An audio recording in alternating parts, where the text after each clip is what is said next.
यहाँ पर हम देखें जैसे कि क्या है, basic concept of electrical machine से रिलेटेड क्वेश्चन है, वो हम यहाँ पर देखते हैं। जैसे पहला क्वेश्चन है, the ratio of voltage generated in short pitch coil to voltage generated in full pitch coil. तो शॉर्ट पिच कॉयल का voltage generated divide by full pitch coil का जो वोल्टेज जनरेटेड का जो रेशियो होता है उसे हम क्या कहते हैं? तो उसको हम कहते हैं कॉइल स्पैन फैक्टर, या फिर उसको बोल सकते हैं कॉइल स्पैन फैक्टर, या फिर हम क्या बोल सकते हैं, पिच फैक्टर भी उसको बोल सकते हैं, पिच फैक्टर। नेक्स्ट हम देखें जैसे कि 6 pole machine is rotating at a speed of 1200 rpm. This speed is mechanical radian per second and electrical radian per second is respectively. तो यहाँ पर मैकेनिकल रेडियन पर सेकंड में और इलेक्ट्रिकल रेडियन पर सेकंड में इसकी speed है क्या होगी? तो जैसे कि हमारा जो स्पीड है मैकेनिकल रेडियन पर सेकंड में वो दी जाती है 2 पाई एन डिवाइड बाई 60 से। अब यहाँ पर 2 पाई इंटू एन की वैल्यू क्या है 1200 डिवाइड बाई 60, तो यहाँ से कट जाएगा 20 बार और 20 इंटू 2 करें हम तो 40 पाई आ जाएगा। तो मैकेनिकल रेडियन पर सेकंड है 40 पाई आ गया। और दूसरा हम देखें electrical radian per second, electrical radian per second है वो मैकेनिकल रेडियन पर सेकंड का हाफ हो जाता है, यानी कि electrical mechanical theta electrical equal to P/2 theta mechanical. या फिर हम बोल सकते हैं स्पीड है वो इलेक्ट्रिकल के अंदर क्या होगी, speed in electrical equal to speed in mechanical divide by 2। तो ये हो जाएगा 40 पाई और हमारा आंसर आ जाएगा।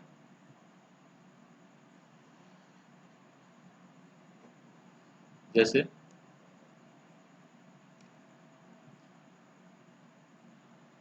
Speed in electrical radian per second की हम बात करें तो क्या हो जाएगी P/2 थीटा यानी मैकेनिकल। तो P/2, P कितना है यहाँ पर 6 पोल है तो 6/2 इंटू जो भी मैकेनिकल के अंदर जो स्पीड आई है यानी 40, तो ये कट जाएगा 20 और 120 पाई आ जाएगा। तो ये हमारा बी ऑप्शन हमारा आंसर हो जाएगा। नेक्स्ट हम देखें जैसे कि in all rotating electrical machine torque is developed when the relative speed between the stator field and rotor field is. तो टॉर्क कब डेवलप होती है, जब दोनों के बीच में जो रिलेटिव स्पीड है स्टेटर और रोटर के बीच में वो किस टाइप में होगी? तो टॉर्क डेवलप करने के लिए हमारी जो रिलेटिव स्पीड है वो यहाँ पर जीरो होनी चाहिए, किस किस के बीच में, रोटर स्टेटर फील्ड और रोटर फील्ड के बीच में। For torque to be developed both must be stationary with respect to each other, relative speed equal to zero. कौन कौन से? एक तो हमारा स्टेटर फील्ड होना चाहिए, स्टेटर फील्ड, और एक हमारा होना चाहिए रोटर फील्ड।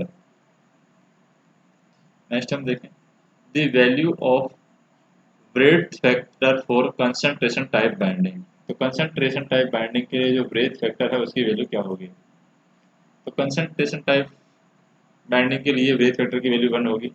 कैसे हम निकालते हैं ब्रेथ फैक्टर? केडी की जो वैल्यू है, केडी की वैल्यू दी जाती है KD equal to sine M beta divide by 2, sine M beta divide by 2 divide by M sine beta divide by 2, ये वैल्यू होगी। तो यहाँ पर जो m है, यहाँ पर ये m है स्लॉट पर पोल पर फेज, स्लॉट पर पोल पर फेज, ये हमारी m की वैल्यू है। और कंसंट्रेशन बाइंडिंग की बात करें, कंसंट्रेटिंग बाइंडिंग के लिए m की वैल्यू क्या होगी? 1 होगी कंसंट्रेटिंग बाइंडिंग के लिए। तो m की वैल्यू हम 1 रख देंगे यहाँ पर, तो ये वैल्यू आ जाएगी kd की value sign beta divide by 2, और नीचे भी आ जाएगा साइन बीटा डिवाइड बाई 2, तो ये वैल्यू हो जाएगी हमारी 1। नेक्स्ट हम देखें जैसे कि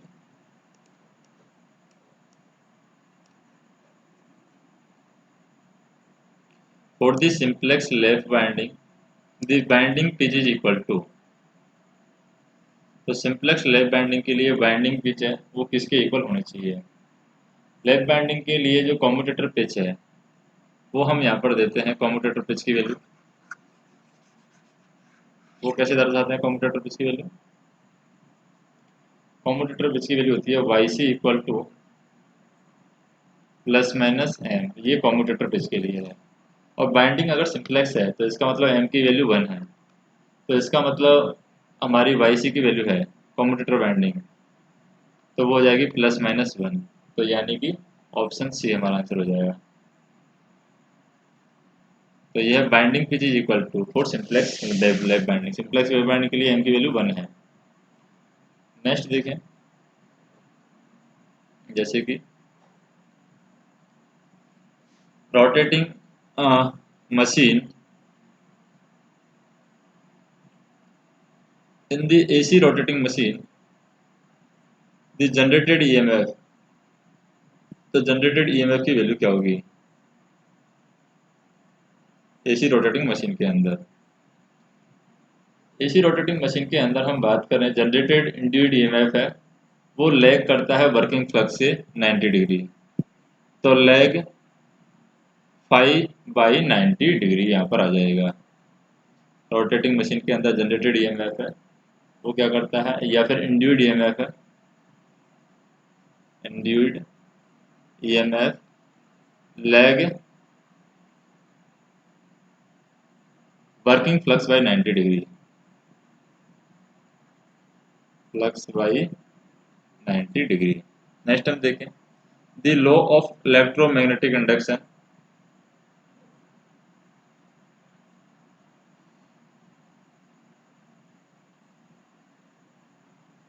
the law of electromagnetic induction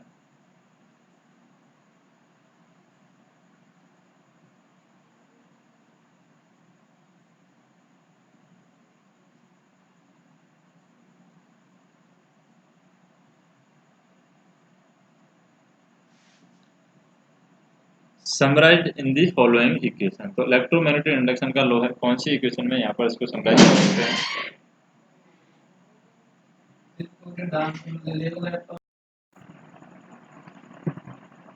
the law of electromagnetic induction are summarised in the following. तो इस इक्वेशन में लॉ ऑफ इलेक्ट्रोमैग्नेटिक इंडक्शन है उसको समराइज किया गया है। तो ई की वैल्यू जो क्या हो जाएगी यहाँ पर, ई की वैल्यू हो जाएगी E equal to minus D gamma divide by D T. So according to Faraday law of electromagnetic induction, the EMF induced in the conductor is directly proportional to flux linkage and its direction is given by to the Lenz law and result is opposite fuse, यानी result है वो जिस कारण इसकी उत्पत्ति हुई है उसका विरोध करता है। तो ये इलेक्ट्रोमैग्नेटिक इंडक्शन का समराइज्ड इक्वेशन है minus D five by D T. Next देखें, जैसे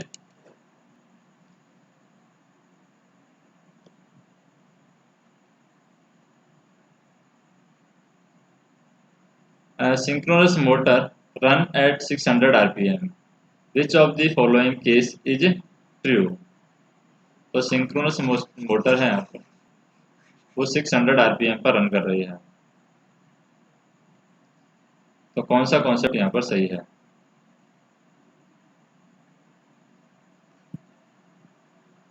तो सबसे पहले सिंक्रोनस मोटर हमें दे रखी है, इसका मतलब एन एस है वो दे रखा है 120 एफ डिवाइड बाई पी। तो हमें पोल और एफ की वैल्यू निकालनी है। एन एस यहाँ पर कितना दिया हुआ है, एन एस यहाँ पर दिया हुआ है 600 equal to 120 F divide by P. तो यहाँ से फ्रीक्वेंसी हम निकाल सकते हैं और पी की वैल्यू निकाल सकते हैं।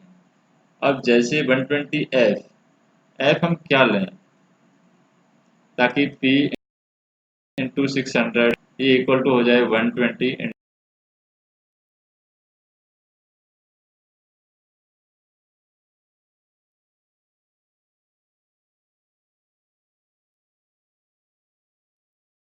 एफ। चलो पी लेते हैं 8,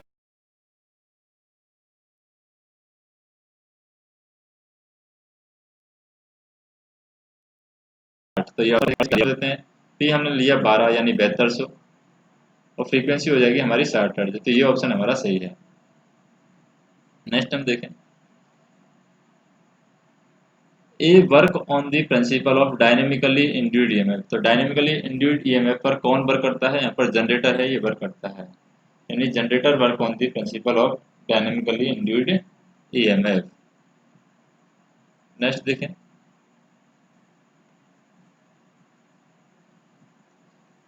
जैसे lower efficiency, lower power factor are the features of following motor. तो लोअर एफिशिएंसी और लोअर पावर फैक्टर है, कौन सी मोटर के फीचर्स हैं ये? तो सिंगल फेज जो इंडक्शन मोटर होता है उसके अंदर लोअर एफिशिएंसी होती है सिंगल फेज इंडक्शन मोटर की, लोअर पावर फैक्टर होता है सिंगल फेज इंडक्शन मोटर का। ये दोनों यहाँ पर इसी के फीचर्स हैं। नेक्स्ट हम देखें,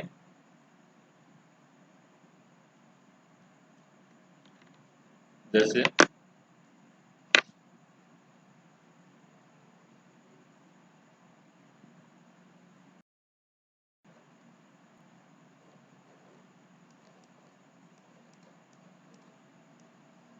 magnetic flux through any close surface. तो मैग्नेटिक फ्लक्स है किसी भी क्लोज सरफेस के अंदर, वो क्या होता है? जीरो होता है। For any close path incoming flux is equal to the outgoing flux. और इसके लिए हम कह सकते हैं कि magnetic flux through the any close surface is equal to zero. Next question देखें, जैसे कि what will be the magnitude of magnetic field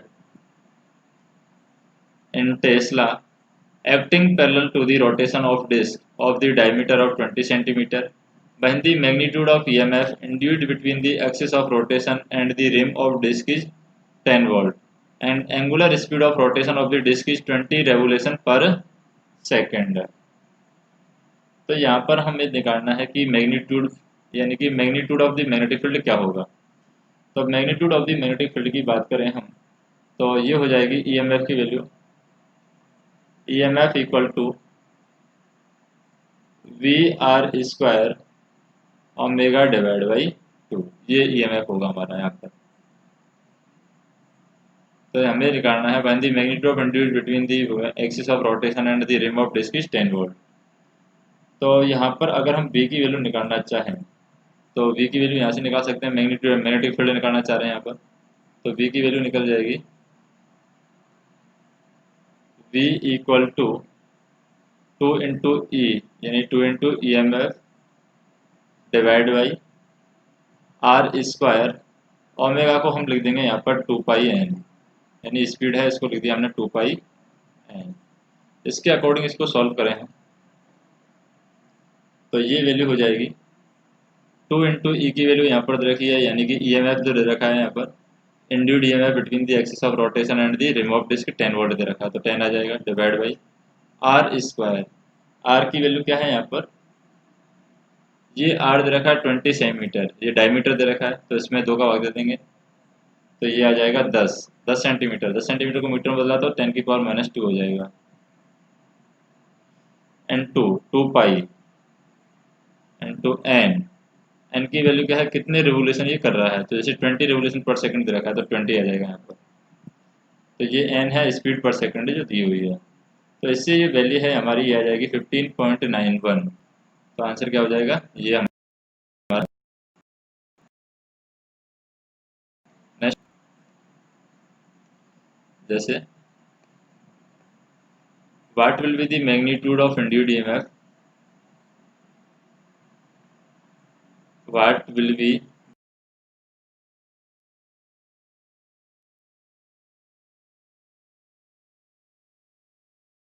the magnitude with 200 turns if the coil is removed from a magnetic field।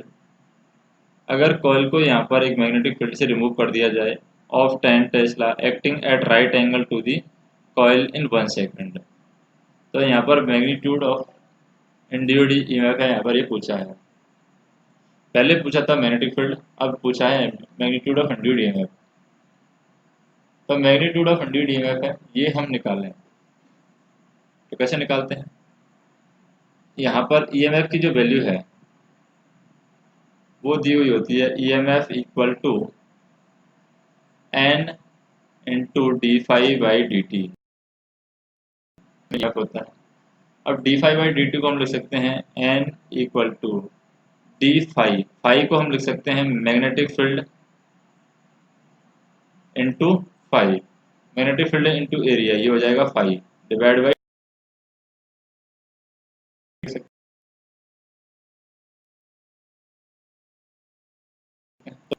Divide by D T. यहाँ पर तो speed क्या दे रखी है यहाँ पर 200 टर्न है, तो यहाँ पर विथ 200 टर्न यानी नंबर ऑफ टर्न दे रखा है 200। और एरिया की बात करें the area of 100 square centimetre, तो 100 स्क्वायर सेंटीमीटर है, इसको मीटर में बदलेंगे तो 100 इंटू 10⁻⁻2 होगा, तो यानी कि 100 इंटू 100 स्क्वायर सेंटीमीटर है, तो ये वैल्यू आ जाएगी 100 - 2 होगा, पावर के -2, तो ये 100 नीचे चला जाएगा into D V by D T. तो D V by D T की अगर हम बात करें तो D V by D T कितना चेंज हो रहा है यहाँ पर, if the coil is removed from a magnetic field of 10 Tesla acting at the right angle to the coil is 1 second, तो यहाँ पर 1 सेकंड के अंदर ये क्या आ जाएगी 10 डिवाइड बाई 1 आ जाएगा, यानी कि 10 टेस्ला है यहाँ पर रिड्यूस हो रहा है, remove from the magnetic field, तो 10 डिवाइड बाई 1 आ जाएगा। इसके अकॉर्डिंग इसको सॉल्व करें तो ये आ जाएगी 20 वोल्ट, तो आंसर क्या आ जाएगा हमारा 20 वोल्ट। नेक्स्ट हम देखें who invented the alternating current, यानी एसी करंट की खोज किसने की थी, तो टेस्ला ने यहाँ पर एसी करंट की खोज की थी। नेक्स्ट हम देखें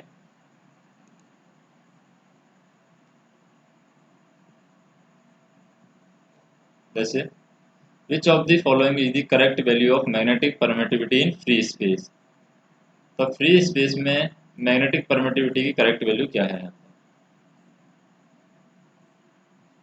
तो फ्री स्पेस के अंदर बात करें तो म्यू की जो वैल्यू है वो होती है mu naught into mu are.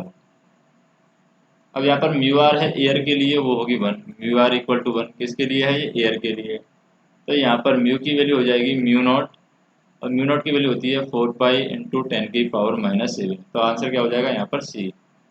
ये है हमारी permittivity in free space.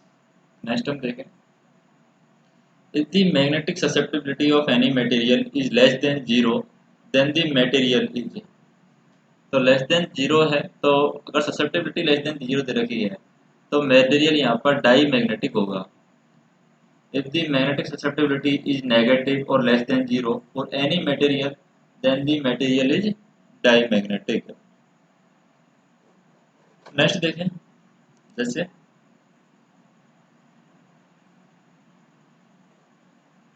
determine the value of produced MMF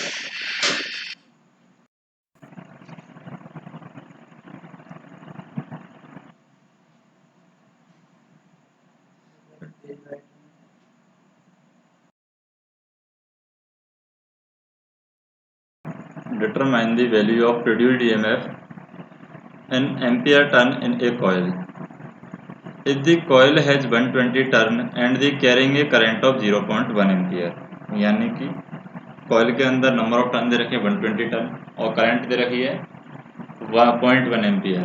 यहाँ पर हमें प्रोड्यूस्ड ईएमएफ की वैल्यू निकालनी है, तो प्रोड्यूस्ड ईएमएफ की वैल्यू होती है MMF equal to number of turn into current, तो number of current into turn से हम निकालें तो ये आ जाएगी number of turn 120 into current की वैल्यू है यहाँ पर 0.1 एम्पियर, तो इससे ये वैल्यू आ जाएगी 12 एम्पियर टर्न, तो ये हमारा आंसर हो जाएगा 12 एम्पियर टर्न।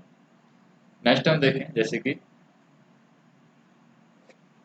क्वेश्चन दिया हुआ है डिटरमाइन द मैग्नीट्यूड,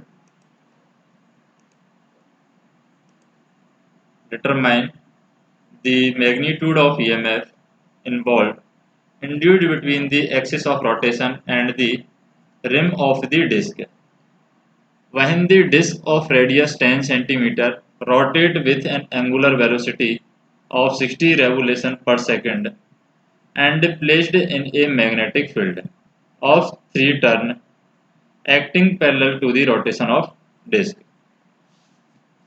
तो यहाँ पर हमें डिटरमाइन करना है मैग्नीट्यूड ऑफ ईएमएफ। तो मैग्नीट्यूड ऑफ ईएमएफ की वैल्यू हम निकालेंगे, तो कैसे निकालेंगे? ईएमएफ की वैल्यू मैग्नीट्यूड के में निकालने के लिए ईएमएफ का फार्मूला होता है EMF equal to D by D T into V into A, ये होता है हमारा। यानी इसको हम लिख सकते हैं V into A into F, यानी कि फ्रीक्वेंसी हो जाएगी ईएमएफ की वैल्यू। तो बी यहाँ पर हो गया हमारे जैसे कि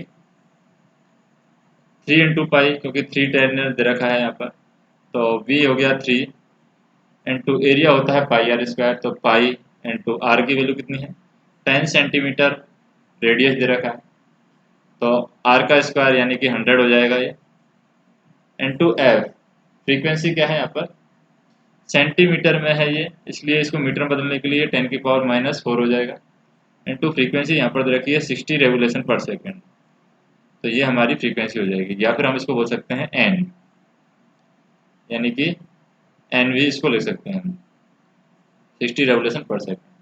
तो इससे हमारी वैल्यू आएगी 5.65, तो ये हमारा आंसर होगा 5.65। नेक्स्ट हम देखें, जैसे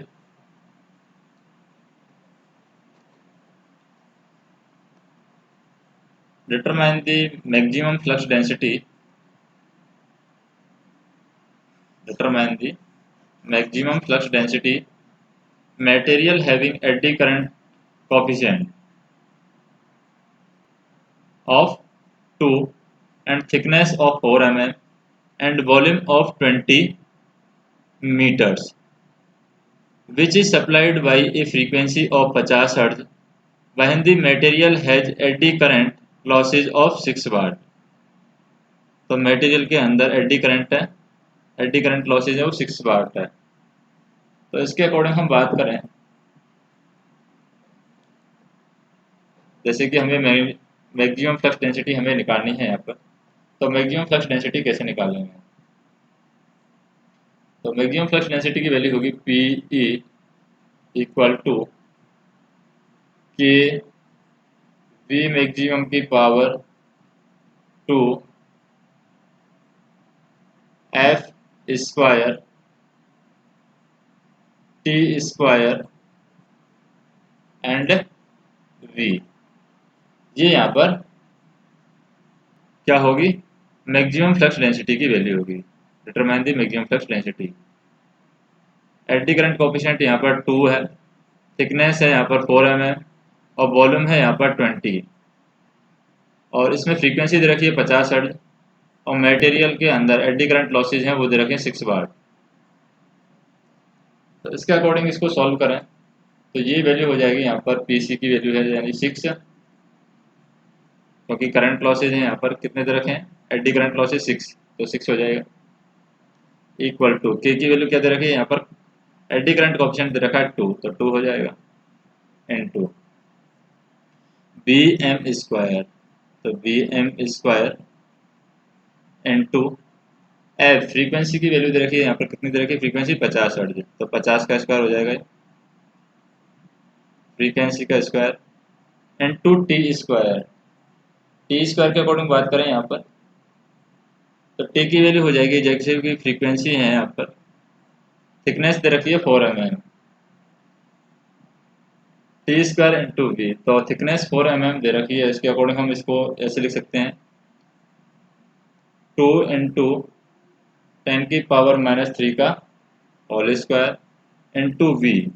वी यहाँ पर वॉल्यूम दे रखा है 20, तो ये आ जाएगा 20। तो इससे हमारी जो वी एम की वैल्यू है वो आ जाएगी 1.94, और यही हमें निकालना था, मैक्सिमम फ्लक्स डेंसिटी है ये हमें निकालनी थी।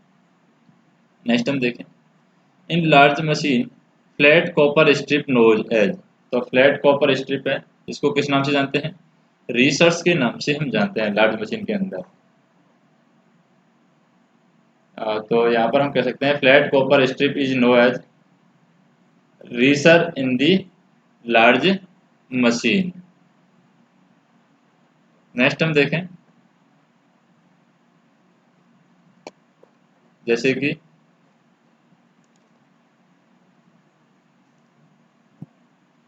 ये हमारा लार्ज मशीन के अंदर फ्लैट कॉपर स्ट्रिप है, ये रिसर्च के नाम से जाना जाएगा।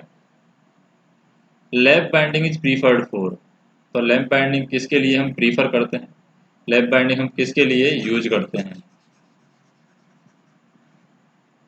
तो लैप बाइंडिंग हम यहाँ पर यूज करते हैं किसके लिए, हाई करंट और लो वोल्टेज के लिए हम लैप बाइंडिंग है यहाँ पर यूज करते हैं, यानी हाई करंट की वैल्यू हो, लो वोल्टेज हो। In the lap winding the number of parallel path is equal to the number of pole, so it have more parallel path, that's why it prefer for high current and low voltage। यानी lap binding के अंदर जो parallel path हैं वो पोल के equal होते हैं, और यहाँ पर ज़्यादा पैरेलल पाथ होने की वजह से करंट की वैल्यू है ये ज़्यादा दे सकती है, और लो वोल्टेज के लिए इसको प्रीफर किया जाता है। विच of the following expression satisfy the ampere circular law, तो एम्पियर सर्कुलर लॉ है, इसको कौन सा फार्मूला यहाँ पर सेटिस्फाई करेगा, तो इसके अंदर ये हमारा एम्पियर सर्कुलर लॉ का फार्मूला है, V into D L equal to mu naught summation I का square. According to the ampere law the closed loop integration of magnetic field, ये है closed loop integration of magnetic field in the direction of magnetic path, in the direction of magnetic path length, तो ये है हमारी magnetic path length. According to the Ampere law, the closed loop integration of the magnetic field in the direction of closed path length is equal to the total current enclosed by the closed path। तो ये enclosed by the closed path के according हम इसको solve करें तो ये value क्या कैसे निकल कर आएगी, जैसे इंटीग्रेशन की बात करते हैं, integration of h into D L equal to summation of I, ये है। तो यहाँ पर वैल्यू हो जाएगी 1 divide by mu naught integration v into D L equal to summation of, तो यहाँ पर वैल्यू है, यहाँ पर इसकी वैल्यू को हम सॉल्व करेंगे, integration v into D L equal to mu naught into summation of I, इसके अकॉर्डिंग इसको सॉल्व किया जाएगा। नेक्स्ट हम देखें,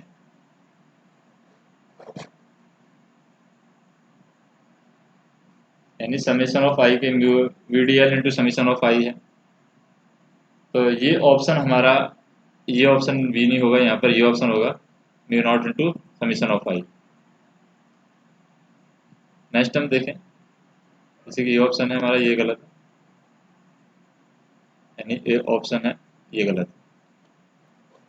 the ratio of total flux linkage to the used flux, यानी टोटल फ्लक्स लिंकेज से यूजफुल फ्लक्स है उसका जो रेशियो होता है वो होता है फ्लक्स लिंकेज फैक्टर। इसको हम कैसे बोल सकते हैं, the amount of flux which is perfectly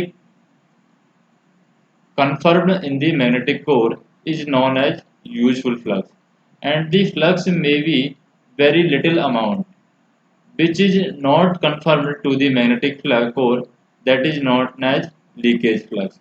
So we can say that the ratio of total flux linkage by the current carrying coil to the useful flux confirmed in the magnetic core is known as leakage flux। Next हम देखें, what will be the permeance of a coil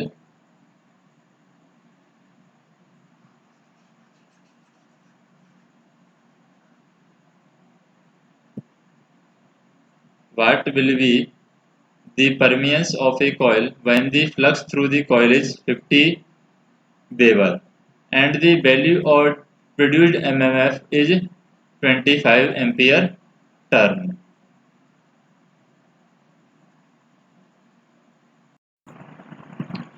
तो यहाँ पर हम बात करें जैसे कि परमियंस की जो वैल्यू होती है, परमियंस की वैल्यू हमें निकालनी है, तो flux through the coil divide by produced flux हमारा आ जाएगा। तो फ्लक्स थ्रू दी कॉइल हमारा क्या है, परमियंस का जो फार्मूला होता है वो होता है परमियंस इक्वल टू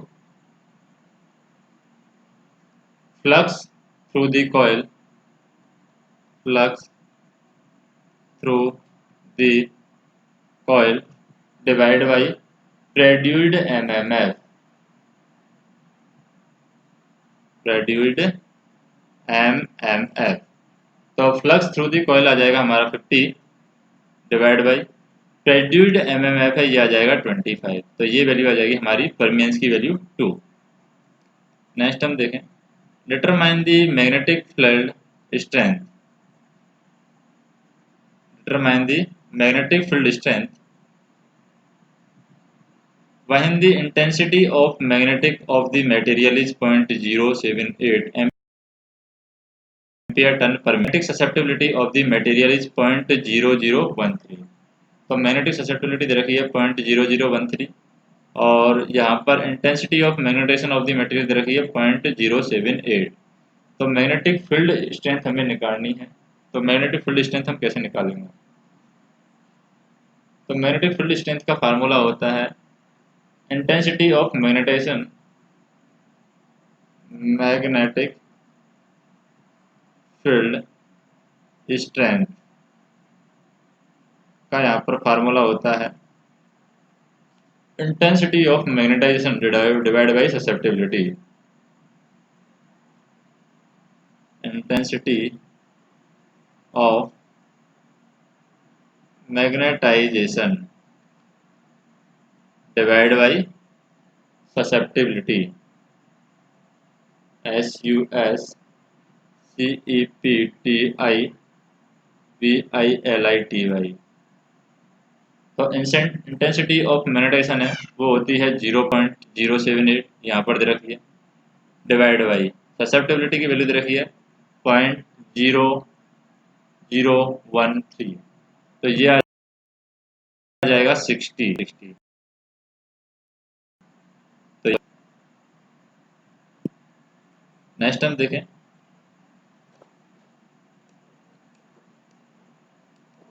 जैसे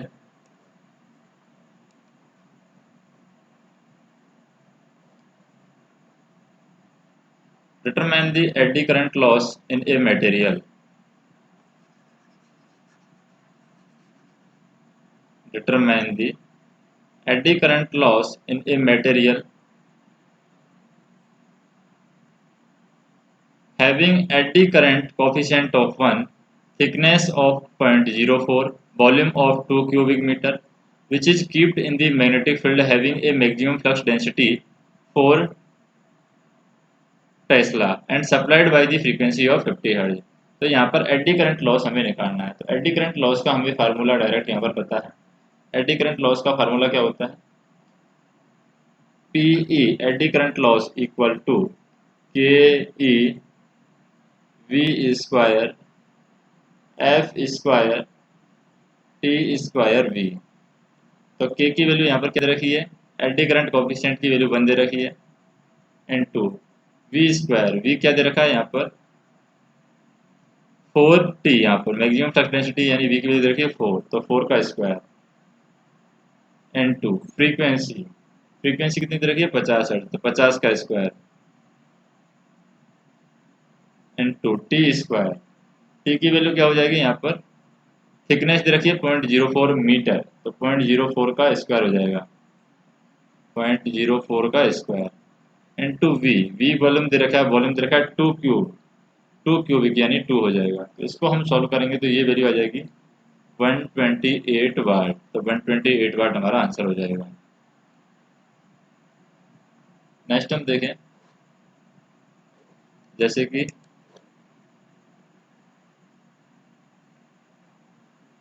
a consideration of power losses in the electrical machine is essential for which of the following reason। तो पावर लॉस इलेक्ट्रिकल मशीन के अंदर कंसीडर करना किस रीजन की वजह से इम्पोर्टेंट है? तो पहला तो ऑपरेशन कॉस्ट की वजह से इम्पोर्टेंट है, दूसरा है टेम्परेचर राइज होता है इसकी वजह से, पावर लॉस की वजह से, और तीसरा यहाँ पर वोल्टेज ड्रॉप भी पावर लॉस की वजह से होता है। तो power loss in an electrical machine is essential for operating cost, temperature and voltage drop across the coil and internal resistance। Next हम देखें, permanent magnet excitation is also known as, permanent magnet excitation है, इसको किस नाम से जाना जाता है? परमानेंट मैग्नेट एक्साइटेशन है, ये सेपरेट एक्साइटेशन की तरह काम करता है। In the permanent magnet excitation, the flux produced by the pole remain constant, and the separate excitation in the saturated region also flux remain constant. तो यहाँ पर हम कह सकते हैं कि परमानेंट मैग्नेट एक्साइटेशन के अंदर इसको हम सेपरेट एक्साइटेशन की तरह हम यूज करते हैं। परमानेंट मैग्नेट एक्साइटेशन के अंदर जो फ्लक्स या फील्ड है जो पोल के द्वारा प्रोड्यूस किया जाता है वो कांस्टेंट रहता है, और जो सेपरेट एक्साइटेशन के अंदर सैचुरेटेड रीजन है, separate separately excitation is the saturated region and also flux remain constant. और परमानेंट मैग्नेट एक्साइटेशन है, ये field produced by the pole remain constant रहता है। Relative permittivity of the diamagnetic material क्या होगी? Relative permittivity of the diamagnetic material है वो हम जब यूज करते हैं तो ये हमेशा लेस देन 1 होती है। Relative permittivity of directive material यानी नेगेटिव के अंदर हो सकती है, 0 से भी लेस देन हो सकती है। नेक्स्ट हम देखें, determine the intensity of magnetisation of a magnet when it has pole strength of 60 ampere per meter and the pole area of 20 square per meter। Pole area दे रखा है यहाँ पर हमें और पोल स्ट्रेंथ दे रखा है, हमें इंटेंसिटी ऑफ मैग्नेटाइजेशन निकालनी है। तो इंटेंसिटी ऑफ मैग्नेटाइजेशन कैसे निकालेंगे? Pole strength divide by pole area से हम निकाल सकते हैं। Intensity of material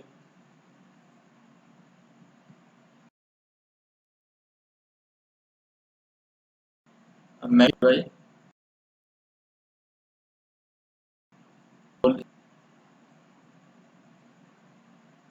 divide by pole area.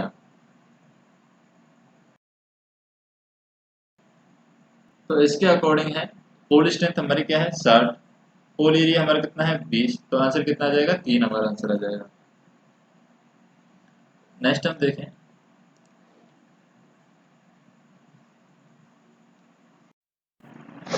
Next question हम देखें जैसे कि what will be the magnitude of induced EMF in volt in a coil that has 200 square loop, each of the side is 5 centimeter and placed normal to the magnetic field, and the magnetic field increase at the rate of 4 Weber per square meter। तो magnetic field है यहाँ पर 4 Weber per square meter से increase कर रहा है, तो हमें यहाँ पर मैग्नीट्यूड ऑफ इंड्यूस्ड ईएमएफ निकालना है। तो मैग्नीट्यूड ऑफ इंड्यूस्ड ईएमएफ कैसे निकालेंगे? मैग्नीट्यूड ऑफ इंड्यूस्ड ईएमएफ निकालने के लिए जैसे कि फाई है, फाई की वैल्यू हो जाएगी हमारी V इंटू एरिया, यानी कि मैग्नेटिक फील्ड इंटू एरिया। और इंड्यूस्ड ईएमएफ अगर हमें मैग्नीट्यूड ऑफ इंड्यूस्ड ईएमएफ निकालना है तो इनकी वैल्यू हो जाएगी N into D phi by D T. N की वैल्यू है जैसे D phi by D T है, ये हमारा इलेक्ट्रिक फील्ड का काम करेगा। तो n into D phi by D T है, फाई को हम लिख सकते हैं v इंटू एरिया, यानी कि ये वैल्यू हो जाएगी D N into D V divide by D T into area. तो n की वैल्यू क्या दे रखी है 2 स्क्वायर लूप यानी 200 स्क्वायर लूप, 200 स्क्वायर लूप हो जाएगा into D V by D T है। D V by D T कितना चेंज हो रहा है यहाँ पर? Magnetic field increase at the rate of 4 weber per square metre, तो ये आ जाएगी 4 वेबर इंटू यहाँ पर एरिया है, ये आ जाएगा हमारा पाई आर स्क्वायर के अकॉर्डिंग हम निकालें तो ये आ जाएगा 5 सेंटीमीटर यहाँ पर ईच, और साइड दे रखी है 5 सेंटीमीटर, तो 5 आ जाएगी 5 इंटू 5 सेंटीमीटर में, तो मीटर में बदलने के लिए 4 से मल्टीप्लाई कर देंगे, तो ये आ जाएगा हमारा 2 वोल्ट। नेक्स्ट देखें, जैसे determine the magnitude of induced EMF,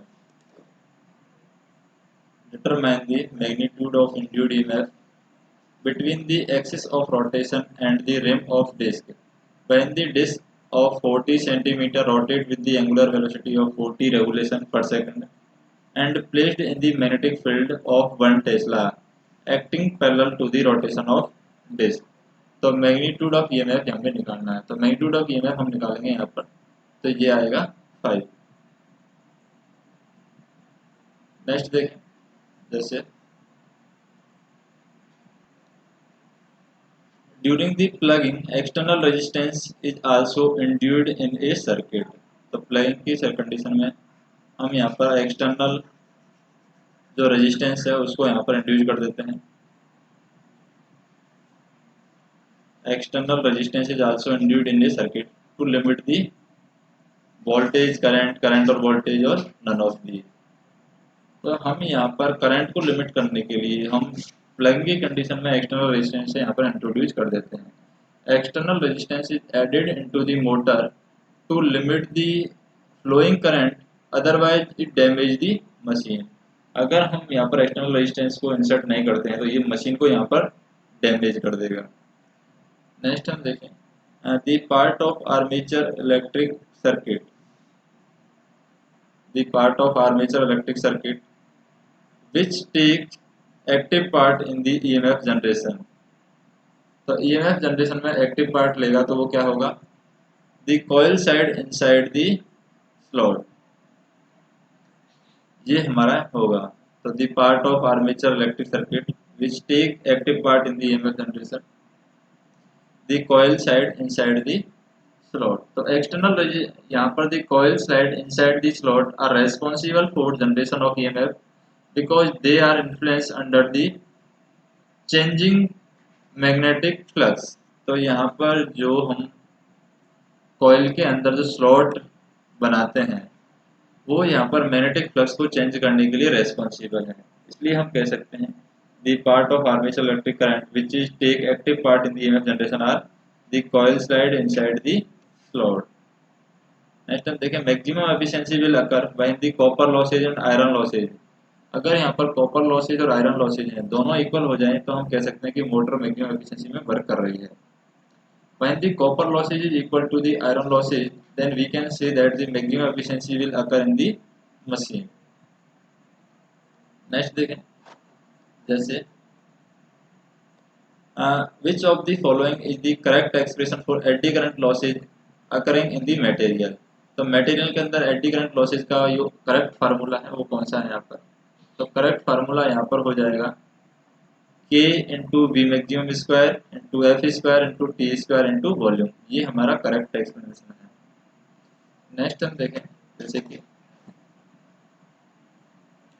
what will be the intensity of magnetisation of a magnet when the pole strength of the magnet is 50 ampere per metre and pole area of magnet is 0.5। तो 50 में हम 0.5 का हम भाग दे देंगे तो ये क्या आ जाएगी वैल्यू 100। तो 100 हमारा आंसर आ जाएगा, क्योंकि जो इंटेंसिटी ऑफ मैग्नेटाइजेशन है वो डायरेक्टली इक्वल टू होती है pole strength divide by pole area. तो pole strength divide by pole area किया तो 100 वैल्यू यहाँ पर आ गई है। नेक्स्ट देखें, जैसे कि what will be the value of magnetic field intensity in ampere turn per metre of a 4 metre coil, 4 metre long coil when the coil has 220 turn and carrying a current of 0.4 ampere. तो यहाँ पर हमें magnetic field intensity है वो निकालनी है, या magnetic field intensity है वो हमें बतानी है। तो H की वैल्यू यहाँ पर हो जाएगी N into I divide by L. तो इसके अकॉर्डिंग हम निकाल सकते हैं मैग्नेटिक फील्ड इंटेंसिटी। तो N इंटू आई, N की वैल्यू है यहाँ पर 220 टर्न इंटू आई की वैल्यू है, ये हमारी देखिए current carrying a current of 0.4 ampere. तो 0.4 आ जाएगा यहाँ पर डिवाइड बाई एल। एल क्या है यहाँ पर 4 मीटर लॉन्ग कॉइल दे रखी है, तो 4 मीटर कॉइल लॉन्ग दे रखी है तो 4 का डिवाइड कर देंगे तो इससे वैल्यू आ जाएगी हमारी एच की value 22 ampere turn per metre. तो ये हमारा आंसर हो जाएगा। नेक्स्ट हम देखें, determine the value of self inductance of a 6 cm long air cooled solenoid if the coil has 240 turn and the diameter of coil is 4 cm। तो coil का diameter दे रखा है, कॉइल के नंबर ऑफ टर्न दे रखे हैं यहाँ पर coil के, और यहाँ पर कॉइल का जो 6 सेंटीमीटर ये लॉन्ग दे रखी है, यानी एल की वैल्यू भी दे रखी है। तो म्यूचुअल इंडक्टेंस या सेल्फ इंडक्टेंस का जो फार्मूला होता है वो होता है L equal to mu naught N square A divide by L. तो यहाँ पर म्यू नॉट की वैल्यू होती है 4 पाई इंटू 10⁻⁻⁷ इंटू एन की वैल्यू है यहाँ पर 240 इंटू 240 इंटू एरिया है यहाँ पर पाई आर स्क्वायर के अकॉर्डिंग हम निकालें तो पे एरिया यहाँ पर हो जाएगा pi into R square. R यहाँ पर हम देखें तो क्या है, डायमीटर ऑफ कॉइल 4 सेंटीमीटर दे रखा है, तो हम इसको मीटर में बदलेंगे तो 2 सेंटीमीटर बदल जाएगा। 2 इंटू 10⁻⁴ डिवाइड बाई एल की वैल्यू कितने दे रखी है 6 सेंटीमीटर। 6 सेंटीमीटर को मीटर में बदलेंगे तो 6 इंटू 10⁻⁻²। तो ये हमारी एल की वैल्यू निकल कर आएगी। तो एल की वैल्यू यहाँ से जो निकलेगी वो होगी 1.514 मिली हेनरी। नेक्स्ट देखते हैं, जैसे कि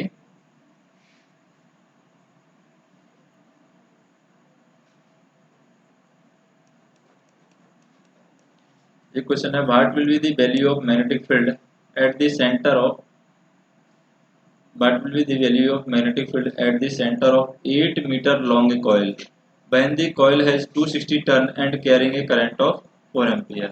तो मैग्नेटिक फील्ड की वैल्यू हमें निकालनी है। तो मैग्नेटिक फील्ड की वैल्यू कैसे निकालेंगे? सबसे पहले तो मैग्नेटिक फील्ड की वैल्यू हम निकालने के लिए हमें क्या होगा, H की वैल्यू होगी यहाँ पर H equal to N into I divide by L.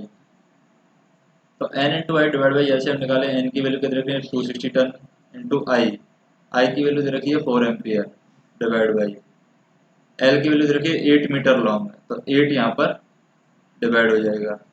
तो इससे वैल्यू आ जाएगी एच की वैल्यू 130। अब यहाँ पर जो V की वैल्यू है वो हमें निकालनी है, what is the value of magnetic field. तो V हो जाएगा यहाँ पर V equal to mu naught into H. तो म्यू नॉट की वैल्यू है यहाँ पर 4 पाई इंटू 10⁻⁻⁷ इंटू एच की वैल्यू यहाँ पर आई है 130। तो इससे बी की वैल्यू आ जाएगी, यानी मैग्नेटिक फील्ड की वैल्यू आ जाएगी 0.163 एम्पियर टर्न मिली टर्न या मिली टेस्ला के अकॉर्डिंग आ जाएगी। तो 0.163 हमारा आंसर होगा। नेक्स्ट हम देखें, जैसे कि no load rotational loss in the electrical machine consist of. तो इलेक्ट्रिकल मशीन में नो लोड रोटेशनल लॉस हैं वो किसके द्वारा होते हैं यहाँ पर? तो नो लोड रोटेशनल लॉस है इलेक्ट्रिकल मशीन में, वो नो लोड कोर लॉसेज होते हैं, फ्रिक्शन लॉसेज होते हैं और विंडेज लॉसेज भी यहाँ पर होते हैं। तो no load core friction and windage losses, one no load rotational losses electrical machine, यानी कि इलेक्ट्रिकल मशीन के अंदर जो भी नो लोड रोटेशनल लॉसेज हैं वो हम नो लोड कोर फ्रिक्शन और विंडेज लॉसेज से देखते हैं। The function of starter in electrical motor is.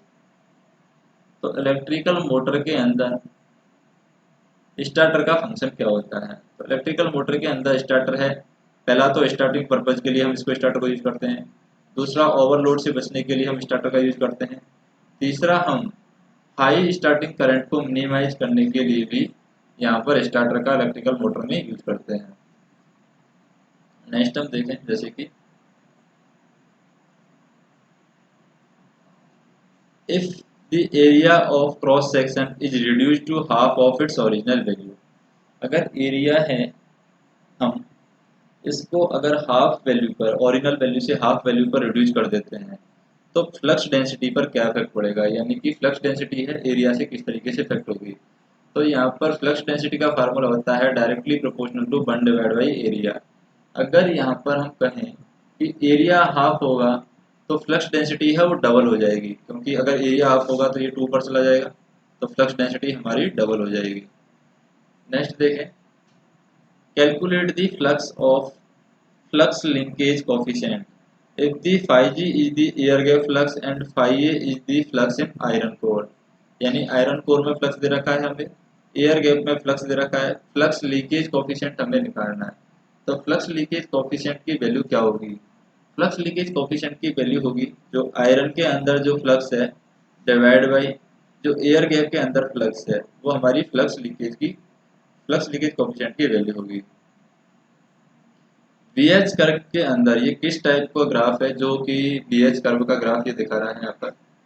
तो ये हमारा एयर का ग्राफ है, ये हमारा किसका ग्राफ है, एयर का ग्राफ है। जो लीनियर कर्व यहाँ पर दिखा रहा है बी और एच के बीच में, ये एयर के लिए या सेटिस्फाई कंडीशन करता है। नेक्स्ट देखें, the conductor of length 0.6 metre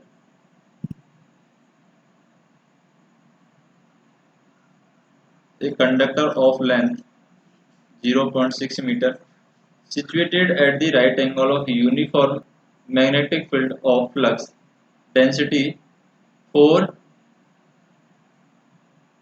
magnetic flux density 4 Weber per square meter. The conductor is moving with a velocity of 50 meter per second. Calculate the EMF induced in the conductor. तो conductor में induced EMF की value हमें calculate करनी है। तो induced EMF की value कैसे calculate करेंगे, जैसे कंडक्टर की लेंथ है दे रखी है यहाँ पर 0.6 metre is situated at the right angle of the uniform magnetic field of flux density 4 Weber per square meter and the conductor is moving with the velocity of 50 meter per second and calculate the EMF induced in the conductor. तो EMF induced in the conductor की value यहाँ पर क्या होगी।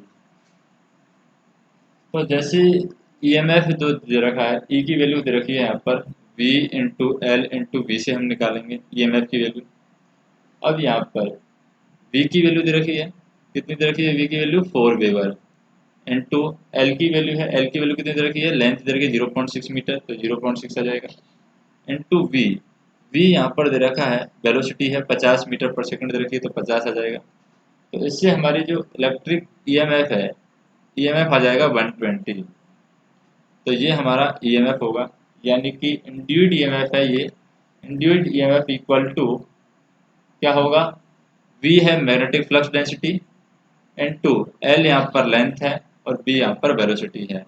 तो ये हमारा induced EMF है जो कि कंडक्टर के अंदर कैलकुलेट किया जाता है। नेक्स्ट हम देखें,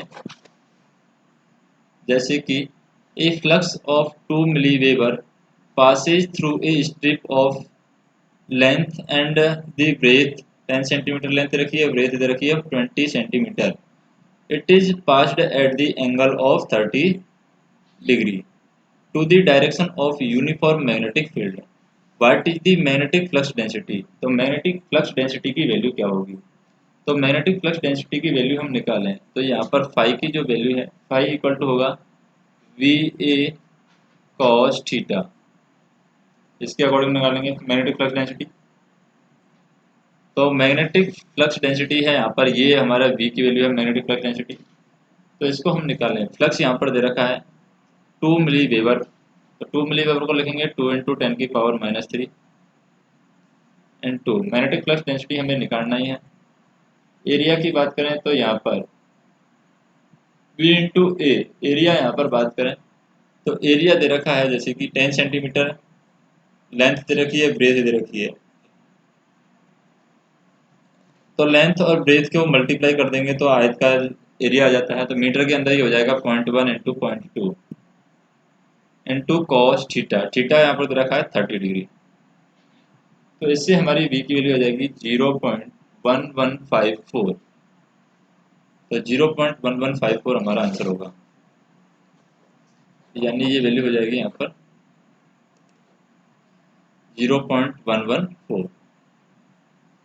नेक्स्ट देखें, ए मैग्नेटिक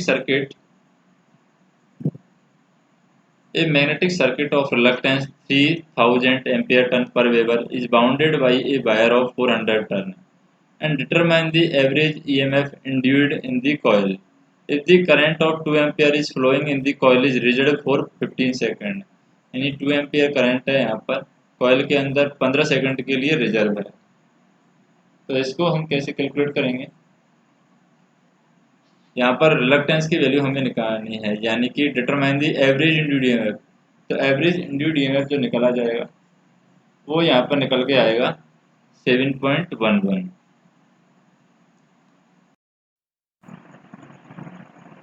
यहाँ पर हम देखें जैसे कि in the figures on below the permittivity, यानी कि यहाँ पर permeability in the core is 4 × 10⁻⁻4 weber per ampere turn and what is the value of flux density. तो फ्लक्स डेंसिटी की वैल्यू यहाँ पर क्या होगी। परमिटिविटी दे रखी है, फ्लक्स डेंसिटी की वैल्यू हमें निकालनी है। तो फ्लक्स डेंसिटी की जो वैल्यू हम निकालेंगे ये 0.382 हम निकालेंगे। नेक्स्ट हम देखें यहाँ पर जैसे कि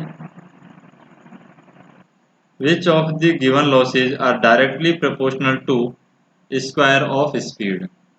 तो कौन सी लॉसेज हैं जो directly proportional to square of speed है। जैसे कि एडी करंट लॉसेज हैं वो हम निकालते हैं कि eddy current losses equal to V M square F square and N square. तो यहाँ पर हम कह सकते हैं कि एडी करंट लॉसेज हैं और विंडेज जो लॉसेज हैं यानी पी डब्ल्यू है विंडेज लॉसेज, ये भी हमारा डायरेक्टली प्रोपोर्शनल टू होता है एन स्क्वायर के। Eddy current losses and windage losses are directly proportional to square of speed. तो ये हमारा आंसर होगा both windage and eddy current losses.